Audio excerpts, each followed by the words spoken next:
Hello students, आज के इस वीडियो लेक्चर में हम ओसी के सेकेंड चैप्टर का question number 4 distinguish between cover up करेंगे। ये स्टार्ट करने से पहले मैं आपसे रिक्वेस्ट करूंगी कि अगर अभी तक आपने मेरे चैनल को सब्सक्राइब नहीं किया तो प्लीज़ चैनल को सब्सक्राइब कीजिए एंड चैनल लिंक को अपने फ्रेंड्स के साथ शेयर करना मत भूलिएगा।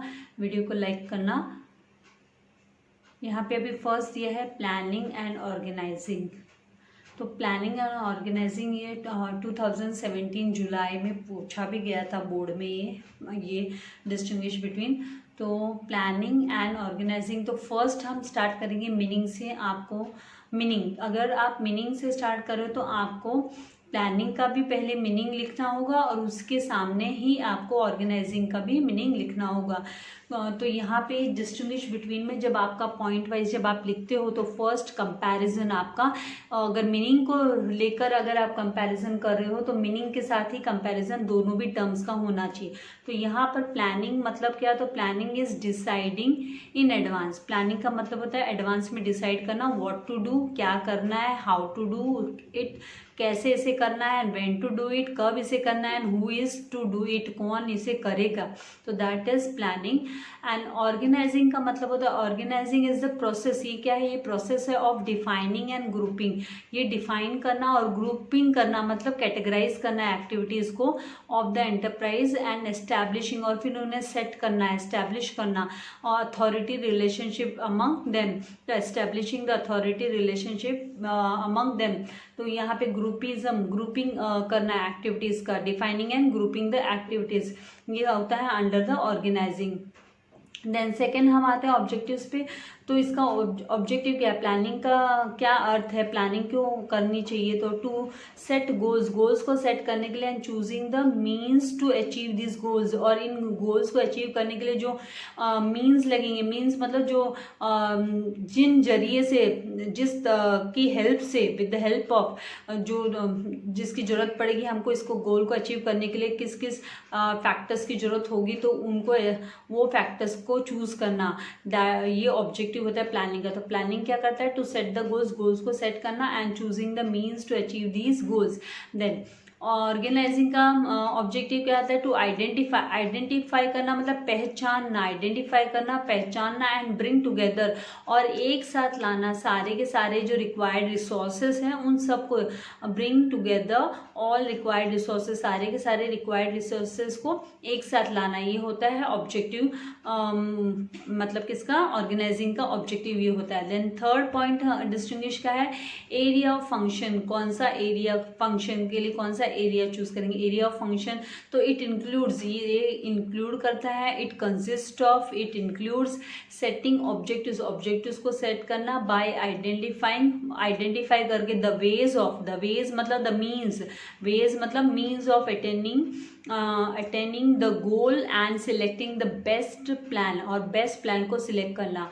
देन यहाँ पे एरिया ऑफ फंक्शंस, इसके ऑर्गेनाइजिंग के अंडर में क्या होता है, it includes identification.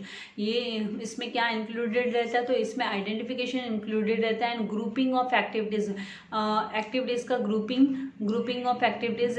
Then assigning the work, work assign करना and establishing the authority relationship, और अथॉरिटी रिलेशनशिप को असाइन करना, assigning the work and establishing the authority relationship, it is under the organizing. ये area of function है, इसका identification करना and grouping करना बाद में एक्टिविटीज को, और फिर अलॉट करना, वर्क अलॉट करना, ड्यूटी अलॉट करना, और उसके रिलेटेड अथॉरिटीज को। देन फैक्टर्स, फैक्टर्स के on the basis of factors हम डिस्टिंग्विश बिटवीन करेंगे, डिफरेंस फाइंड आउट करेंगे प्लानिंग का और ऑर्गेनाइजिंग का। तो on the basis of factors internal and external factors are, internal and external factors are considered. यहाँ पे इंटरनल एंड एक्सटर्नल फैक्टर्स है ना, उनको हम कंसिडर करते हैं प्लानिंग को, प्लानिंग के प्रोसेस को कवर अप करने के लिए। एंड यहाँ पे प्लानिंग प्रोसेस के लिए, in planning process internal and external factors, और यहाँ पे क्या होता है, internal and external factors are considered in arrangement of resources. यहाँ पे अरेंजमेंट के लिए, ऑर्गेनाइजिंग मतलब अरेंजमेंट के लिए, रिसोर्सेज को अरेंज करने के लिए, अरेंजमेंट के लिए इंटरनल एंड एक्सटर्नल फैक्टर्स का यूज होता है। और प्लानिंग में किस लिए यूज होता है? तो प्लानिंग प्रोसेस के लिए यूज होता है। Internal and external factors are considered in planning process. तो यहाँ पे ये जो कीवर्ड है प्लानिंग प्रोसेस, और यहाँ पे होगा in arrangement of resources. Then next is what? Order. Order की बात करें तो it is a basic first, ये सबसे पहला basic first fundamental function of management है। तो it is a basic first function, आप ऐसे भी लिख सकते हो, it is the fundamental function of management process and organizing it is based on planning. अगर कुछ प्लानिंग ही नहीं करेंगे तो ऑर्गेनाइजिंग क्या करेंगे? क्या ऑर्गेनाइज करेंगे? कौन से रिसोर्सेज को अरेंज करेंगे हम? किसको आइडेंटिफाई करेंगे? किसको ग्रुपिज्म करेंगे? तो ये जो प्लानिंग है ना, वो बेस है सबके लिए। तो planning is the first most fundamental function of management process and ये जो ऑर्गेनाइजिंग है it is based on planning. Then order मतलब हम बोलते हैं ना फर्स्ट पोजीशन पे कौन, सेकंड पोजीशन पे कौन, तो वो इसी तरीके से यहाँ पे प्लानिंग सबसे पहली पोजीशन पे, फर्स्ट फंक्शन है मैनेजमेंट का एंड इसके ऊपर बाकी अदर जो फंक्शंस है वो रिलाइड है, डिपेंडेंट है। Then next is what? Resources. Resources तो planning is done as per the requirement. Planning है ना हम रिक्वायरमेंट के हिसाब से करते हैं, किस तरीके की जरूरत है हमें, किस तरीके की जरूरत है एंड अवेलेबिलिटी ऑफ रिसोर्सेज, कौन कौन से रिसोर्सेज अवेलेबल है, अवेलेबिलिटी ऑफ रिसोर्सेज पे डिपेंड करता है प्लानिंग। एंड यहाँ पे ऑल अवेलेबल रिसोर्सेज, यहाँ किसमें? ऑर्गेनाइजिंग में सारे के सारे जो अवेलेबल रिसोर्सेज है that is man power, man, money, material, machine and method are arrange in systematic manner. एक सिस्टमेटिक मैनर में अरेंज किए जाते हैं, किसमें? ऑर्गेनाइजिंग में सिस्टमेटिक मैनर में अरेंज किए जाते हैं जितने भी अवेलेबल रिसोर्सेज है। तो planning is done as per the requirement. Planning हम एज पर द रिक्वायरमेंट करते हैं कि किस तरीके की रिक्वायरमेंट और कौन कौन से रिसोर्सेज अवेलेबल है। और यहाँ पे ऑल जितने भी अवेलेबल रिसोर्सेज है that is man, money, material, machine and method are arranged in systematic manner. Then seventh इसकी बात करें तो नेचर। नेचर की बात करें तो it is continuous in nature. ये है ना कंटिन्यूस टाइप का है, नेचर में कंटिन्यूस टाइप का and it exist in the whole life of organisation. पूरे की पूरी लाइफ टाइम ऑर्गेनाइजेशन की जब तक ड्यूरेशन है, मतलब जब तक है ना कंपनी, फर्म, ऑर्गेनाइजेशन चल रही है तब तक ये एग्जिस्ट करता है। एंड जो ऑर्गेनाइजिंग है it takes place till the time all the resources, जब तक है ना जो रिसोर्सेज है ना वो हम कलेक्ट करते हैं और अरेंज करते हैं उस समय तक खाली ऑर्गेनाइजिंग क्या रहता है, ये वहाँ पे बिजनेस में organising it takes place only till the time all the resources, सारे के सारे रिसोर्सेज कलेक्ट करने तक, कलेक्शन करने तक रिसोर्सेज का एंड उनको अरेंजमेंट करने तक ये अवेलेबल रहता है।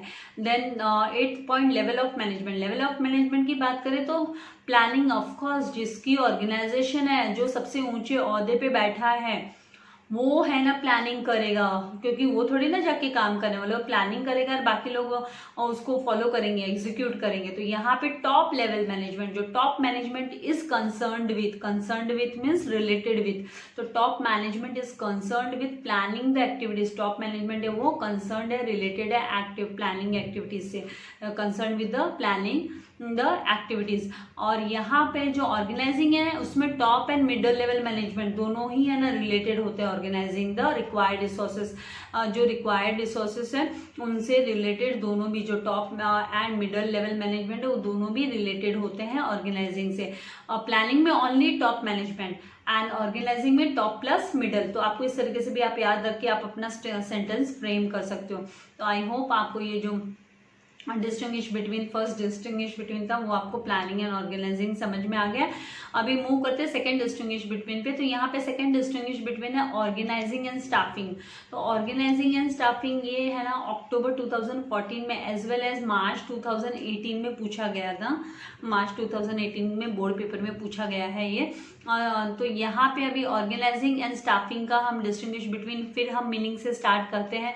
तो see it is very most important for you all कि पहले आपको मीनिंग याद होना चाहिए, किसी भी चीज़ का मतलब पता होगा तो आप उसके इससे रिलेटेड जो टर्म्स है वो इजीली आगे के आप कवर अप कर सकते हो। तो मीनिंग तो आपको आना चाहिए कि ऑर्गेनाइजिंग का मतलब क्या, प्लानिंग का मतलब क्या, स्टाफिंग का मतलब क्या। तो यहाँ पे meaning, organising is the process of defining, ये क्या है, प्रोसेस ऑफ डिफाइनिंग है, एंड ग्रुपिंग द एक्टिविटीज को ग्रुप करना, ग्रुपिज्म करना, उसका एक्टिविटीज को डिवाइड करना, ग्रुप करना, क्लासिफाइड करना of the enterprise and establishing the authority relationships among them. Authority relationships develop करने में यहाँ पे आपको पता है डिस्टिंग्विश बिटवीन आपको अच्छे मार्क्स स्कोर करने में हेल्प करता है। अगर लॉन्ग आंसर के साथ में कोई डिस्टिंग्विश बिटवीन आता है और आपको अगर पॉइंट टू पॉइंट अच्छे से पता है डिस्टिंग्विश बिटवीन के, तो आप फुल मार्क्स इसमें ग्रैब कर सकते हो, राइट। तो यहाँ पे organising is the process of defining and grouping the activities of enterprise and establishing the authority relationship among them. Staffing का मतलब क्या होता है, तो staffing function pertains means relates to the recruitment से रिलेटेड होता है, सिलेक्शन से रिलेटेड होता है, डेवलपमेंट से रिलेटेड होता है, ट्रेनिंग से रिलेटेड होता है, compensation of what subordinate managers से रिलेटेड रहता है। तो स्टाफिंग मतलब ये फंक्शन है जो किन किन चीज़ों से रिलेट करता है, तो recruitment, selection, development, training, compensation, remuneration हम बोल सकते हैं, राइट, ऑफ सबऑर्डिनेट मैनेजर्स। फिर यहाँ पे ऑब्जेक्टिव्स की बात करें हम, तो ऑब्जेक्टिव्स टू, इसका एम क्या है, ऑब्जेक्टिव क्या है ऑर्गेनाइजिंग का, तो ऑर्गेनाइजिंग क्या करता है, to identify and bring together all required resources. Identify करना, पहचानना, पता करना और फिर उन सबको एक साथ लाना, जितने भी नेसेसरी, जितने भी रिसोर्सेज रिक्वायर्ड है, नीडेड है, उन सबको एक साथ लाना। और यहाँ पे स्टाफिंग की अगर हम बात करें तो to appoint right type of people. Staffing मतलब right type of people at the right position, सही जगह पर, सही स्थान पर, सही डेजिग्नेशन पर and at the right time, और सही समय पर। तो आपको क्या याद रखना है, ये अपॉइंटमेंट होता है। Staffing is nothing but appointment. Staff को रिक्रूट करना, जॉब अवेलेबल करके देना। तो जॉब जिसकी जितनी काबिलियत होगी, जिस काम में जो जितना स्किल्ड होगा उसके हिसाब से जॉब मिलेगी। तो उसके लिए हमको क्या यूज करना है, to appoint right type of people at the right position and at the right time. इस तरीके से आपको ये लिखना होगा ऑब्जेक्टिव, इसका स्टाफिंग का objective. Then next coming to the third one, area of function. हम एरिया ऑफ फंक्शन की बात करें तो इट इंक्लूड्स आइडेंटिफिकेशन। ये आइडेंटिफिकेशन पहचानो और फिर ग्रुपिंग करो ऑफ एक्टिविटीज को ग्रुपिंग करो। Then assigning the work allotment करना, वर्क असाइन करना मतलब अलॉट करना, ड्यूटीज बताना, ड्यूटी डिवाइड करके बांट देना वर्कर्स में। And establishing the authority relationship, और फिर उनके बीच का जो अथॉरिटी कौन अकाउंटेबल है, कौन जवाबदार है, वो रिलेशनशिप यहाँ पर एस्टेब्लिश करना, सेटअप करना, ये है ऑर्गेनाइजिंग का काम। और स्टाफिंग में क्या होता है, इट इंक्लूड्स, ये क्या इंक्लूड करता है, तो इट इंक्लूड्स यहाँ पर रिक्रूटमेंट मतलब जॉब पर है ना, अपॉइंटमेंट देना एंड सिलेक्शन करना, उनको सिलेक्ट करना, फिर उनको ट्रेन करना, डेवलपमेंट करना। उनका training and development is done in every organisation. क्यों की जाती है, क्योंकि हर एक ऑर्गेनाइजेशन का अपना वे, अपना पैटर्न ऑफ वर्किंग होता है, way of working, pattern of working, right. तो उसके हिसाब से फिर है ना नया जो भी रिक्रूट होता है बंदा, तो उसको ट्रेनिंग एंड डेवलपमेंट उसका किया जाता है। And compensation of human resources को कंपेंड करना, कंपनसेशन देना। तो ये सब स्टाफिंग के अंडर में आता है। एरिया ऑफ फंक्शंस मतलब कहाँ स्टाफिंग का काम कहाँ पड़ता है, कौन से फंक्शंस कवर अप करता है। तो इस तरीके से 3 पॉइंट्स कवर अप हुए। अभी आते हैं नेक्स्ट 4th पॉइंट पे। यहाँ पे 4th पॉइंट है फैक्टर्स। कौन से फैक्टर्स मतलब यहाँ पे रिलेटेड है, तो internal and external factors are considered in arrangement of resources को अरेंज करने के टाइम पे इंटरनल एंड एक्सटर्नल दोनों की रिक्वायरमेंट होती है। And staffing is mostly concern with internal factors. Staffing mostly internal factors पे डिपेंडेंट होता है। कहने का मतलब यहाँ पे क्यों हम इंटरनल बोल रहे हैं, खाली जो भी होगा वो ऑर्गेनाइजेशन की चॉइस के हिसाब से होगा ना। आपको कैसी जॉब चाहिए है, आपको कितनी सैलरी चाहिए, वो सब आपका, वो आप अपना व्यू रखोगे, लेकिन ऑर्गेनाइजेशन उतना ही देगा जितना उन्होंने अपना स्टैंडर्ड रखा हुआ है। तो ये एक्सटर्नल फैक्टर्स पे नहीं डिपेंड करता, ये इंटरनल पे, उनको क्या करना है और मैनेजमेंट को क्या करना है, मैनेजर क्या चाहता है, कौन सी पोजीशन देना चाहता है, कैपेबिलिटी वगैरह के हिसाब से। तो ये इट इज इंटरनल फैक्टर्स होते हैं। इट मोस्टली कंसर्न विद, ज़्यादा कर ये इंटरनल फैक्टर्स पे ही कंसर्न रहता है, रिलेटेड रहता है। Then 5th one is what, order की बात करें तो it is based on planning, organising based on planning. और ये जो स्टाफिंग है वो किस पे बेस्ड होगा, तो इट फॉलोज ऑर्गेनाइजिंग फंक्शन। ये ऑर्गेनाइजिंग फंक्शन के बाद आता है, इसीलिए हम लिखते हैं कि इट फॉलोज ऑर्गेनाइजिंग फंक्शन। एक बार ऑर्गेनाइज होने के बाद में है ना स्टाफिंग की बारी आती है, ठीक है। तो यहाँ पे it follows organising function. Then 6th one is what, resources. Resources की बात करें तो all available resources that is man and money. Man and money की बात करें हम, मटेरियल मशीन की बात करें, and method ways method are arranged in systematic manner. Systematic manner में अरेंज किए जाते हैं ऑर्गेनाइजिंग के अंदर। और हम स्टाफिंग की बात करें तो इट इज अ प्रोसेस। ये प्रोसेस है just related to human resource. यहाँ पे ओनली ह्यूमन रिसोर्स, तो कीवर्ड क्या हुआ, human resources. It is this process is related to human resources of organization। organization की human resources related है। और यहाँ पे ये all available resources, तो यहाँ पे ये कीवर्ड all available मतलब कौन कौन से, man, money, power, material, machine, सबसे रिलेटेड होता है। देन 7th वन क्या है, नेचर। नेचर की बात करें तो it takes place till the time all the resources are collected and arrange. ये कब तक रहता है, कब तक एग्जिस्टेंस में है, it remains till the time all the, जब तक है ना सारे के सारे रिसोर्सेस है ना वो कलेक्ट करके नहीं हो जाते, अरेंज करके नहीं हो जाते, तब तक ही रहता है। एंड स्टाफिंग क्या होता है, ये तो कंटिन्यूस प्रोसेस है। It is a continuous process, ये चलते रहता है as it deals with employees, क्योंकि एम्प्लॉय से कोई छोड़ के जाएगा, कोई आएगा, किसी का प्रमोशन होगा, किसी का ट्रांसफर होगा, तो ये तो कंटिन्यूस प्रोसेस है क्योंकि ये ह्यूमन रिसोर्सेज से रिलेटेड है। तो ये जो तो कंटिन्यू चलते रहता है, कंटिन्यूस प्रोसेस है। लेकिन अगर हम ऑर्गेनाइजिंग की बात करें तो ये कब तक रहता है, तो ये till the time all the resources are collected and arranged. Next हम आएंगे 8th पॉइंट पे, तो level of management. Level of management की बात करें तो top and middle level of management वो ऑर्गेनाइजिंग से रिलेटेड रहते हैं, तो related with organising the required resources. And middle level management is related with recruitment, training, selection. Top level management is concern with only promotion and compensation से उनका नाता रहता है। बाकी जो भी ट्रेनिंग का काम है, रिक्रूटमेंट का काम है, सिलेक्शन का काम है, वो सब कौन करता है, वो सब के सब यहाँ पे मिडल मैनेजमेंट हैंडल करते हैं वो सारा काम। आई होप आपको पूरा अच्छे से ये डिस्टिंग्विश बिटवीन समझ में आ गया है।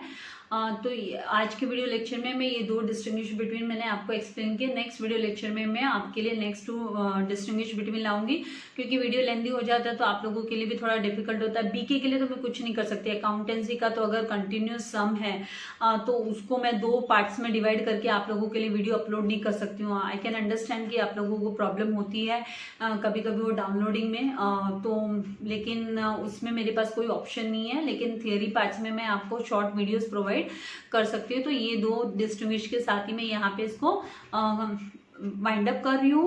और अगर चैनल को सब्सक्राइब नहीं किया तो प्लीज चैनल सब्सक्राइब कीजिएगा, वीडियो को लाइक करना मत भूलिएगा। Thank you very much, God bless you all dear students.